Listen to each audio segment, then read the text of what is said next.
Hey beauty! Okay, let's talk about how the heck you're supposed to actually use Zoom. So I am going to be showing you Zoom from a computer view. So that is the big view. And then I'm also going to show you exactly what it looks like on a phone. So you can kind of see both at the same time, which is pretty cool. I'll run through the computer first, then we'll do the exact same thing on the phone. So I am the host on the computer right now. So if you kind of hover over the bottom, all of a sudden the toolbar pops up. So if it's just dark like that, don't stress it, just hover over the bottom and all of a sudden everything appears. There also might be some little buttons that you do not have on yours. That's okay, it just depends on what settings you do or don't have adjusted in your Zoom.us account. So as an example, breakout rooms will probably not be on yours. I'm going to do a Zoom later about what breakout rooms are, what they do, but they are not something that you need to worry about right now. So what I wanted to share with you right now is how to do the basic Zoom stuff. So you'll notice down here at the bottom, you have the option of unmute. You also have the option of stopping or starting your video. So those are really important. You want to make sure that you know how to do those, your customer knows how to do those. You also have all sorts of other options like selecting a microphone, selecting a speaker, all of that kind of fun stuff.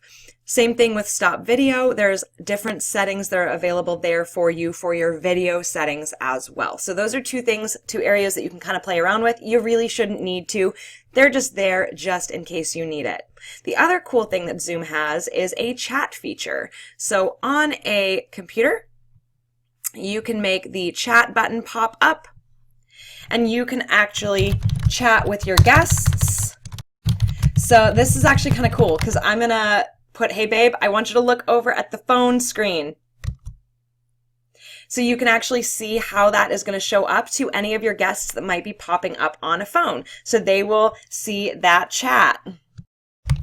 Do it again. There we go. Boom. All right. So it's kind of cool. So they can see your chat. So just know that even though the chat window pops up really nicely on a computer, they do still see your chat on a phone. So all you do is just hit the chat button down at the bottom to make that appear or disappear along the side. I also like that that means that if you needed to mute people, you can tell them about the chat feature. Maybe they've got, loud background or something like that. Let them know how to access that. Another thing that you should know how to do is change this view from speaker view to gallery view. So on a computer, same thing. You may not see it. As soon as you hover over the screen somewhere, it's going to pop up in the top right-hand corner. It says speaker view. So right now we are actually in gallery view, so you can see everybody that is on the Zoom call.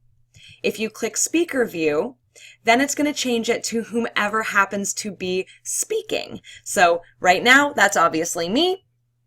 So it's going to highlight me. Now, if the hostess starts talking, it will highlight the hostess. So it basically highlights whomever is talking. Another set of options that you have are the little three dots. So if you hover over your own three dots, you can unmute, you can stop video, you can pin the video. Now, pin video means that no matter who is talking, you stay pinned. This is actually a really good option if you are recording your Zooms. That way, no matter who is talking, you always stay front and center. So if you're showing and demoing items, they can see you. Now, other gals can actually choose to switch between gallery view and speaker view, even if you have pinned yourself, but it doesn't impact your recording and your screen. To unpin, you just click your little unpin video option that is there. Okay, we're going to go back to gallery view. Now, you also have some control over your guests or participants on your Zoom. So if you hover over their three dots, you can ask them to start video. So maybe they don't know how to start the video. So you can ask to start the video. You can hit chat.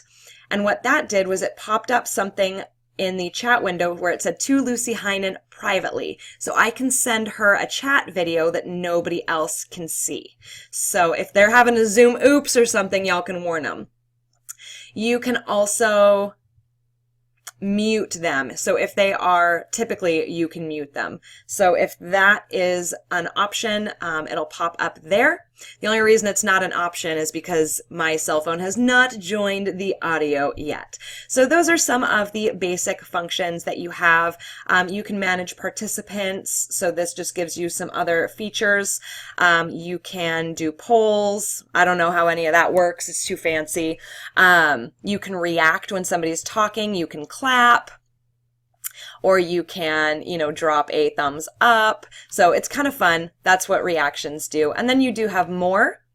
And again, chances are these will not pop up unless you have them as settings. Now, if I make the chat window go away and make this big, you do also have the option of recording. So again, this is from a computer, so you can record to the cloud or you can record on this computer. That's kind of fun because if you want to, then you can actually record the video and then upload it into your events later, which is kind of neat. So those are kind of the basics from a computer. Now on a phone, so one of the things that's important to know on a phone is that they actually have to join the audio. So they should be prompted as soon as they dial in, but I wanted you guys to see what it looked like. So when you touch the screen or when they touch the screen, that is when the prompt comes up.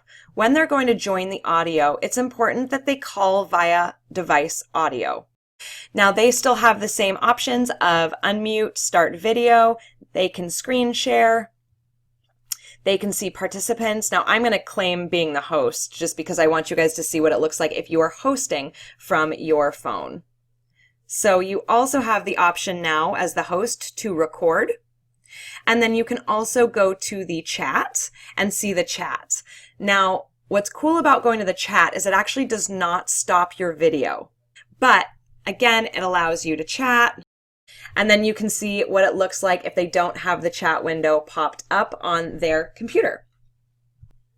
Now, if you click on participants, this is where you can see everyone that is actually in the event. You can also remove them, you can make them hosts, you've got all sorts of different options, and then you can also chat that way. So I think that it's pretty cool that we've got the chat there, you've got meeting settings, so everything that they need is there. Now for gallery versus speaker view, it defaults to speaker view. If they swipe the screen, they can see up to 4 people at a time in gallery view, but it is limited to 4 people. So please just know that. So I actually like to tell my guests that they have an advantage if they are on a computer. So it's kind of a nice thing to let them know because some women have the option and they just do phone because it seems easier. But if they had known that they could see all their friends in gallery view on a computer, then they might have changed that up a little bit. So another really fun option that you have is actually to change their names or have them change their names. So as an icebreaker, it's kind of a fun thing to do just to get everybody kind of giggling and having a good time. So they, it's going to be your dirty name, stripper name, party name, whatever you're comfortable making it. So I might be Get Lucky with Lucy, or it might be Magnificent in Bed Michelle, or Sexy Sarah. So have them kind of brainstorm their sexy names or make the hostess come up with their names for them. So you can change your name by hitting those little 3 dots and going rename. This little screen pops up and you are going to change the name to Lucky Lucy. Oops. All right, and it's going to change it there. It's also going to change it on the phone. Now, if you have a guest that can't figure out how to change it, you can actually change it for them. So just hit the little 3 dots over theirs, hit rename, the screen pops up. This is Sexy Sarah. And you can change her name for her. Now, it is really, really important, okay? Really important that you remind them to change their names back at the end. So I haven't figured out why yet, but sometimes, I think if they change their own name, sometimes it does not change back, which means if they made their name Meat Lover Michelle and their 7-year-old hops on their Zoom classroom tomorrow, their kid's going to pop up at Miss Meat Love and Michelle, and y'all are going to be getting some phone calls, right? So make sure that you do change the names back or remind them to change their names back. So on a computer, you just tell them, hit the little 3 buttons. It's really easy. Hit rename. They can do it. Now, it is a little bit harder on a phone. So we're going to go to the phone, and you are going to click on participants. And then they need to hit the little arrow that's over by the microphone and the camera, and then hit rename, and they can type their new names in there. The last thing that we should chat about is how you actually leave the meeting. So you do have a couple of different options as a host. Just so that you know, on a computer, it is end meeting down here at the bottom right. On a phone, it is actually up in the top corner. So it says leave. Now, if you're a host on your phone, it'll actually say end instead of leave. Same thing. So let's say the meeting is over. You click end meeting. Now you're going to have the option of end meeting for all or just leave meeting. If you just leave the meeting, the cool thing about that is that the gals that were on your party could keep chatting if you want them to, or if you want to kind of give them the space to do that. So if you don't have a Zoom call going on, you can just leave them and let them keep chatting, and that's kind of fun. Or you can hit end meeting for all. So for the purposes of this video, we are going to hit end meeting for all, just so that you can see also what it's going to look like for your guests when you end the meeting. So try not to cut anybody off. So I hope that that kind of helps give you a couple of the Zoom basics. Like I said, there's going to be a couple other videos on what some of the other features do and mean, but you should be good to go with what you learned here. Also too, if you can't figure anything out, Zoom has tutorials, and then be sure to check out YouTube.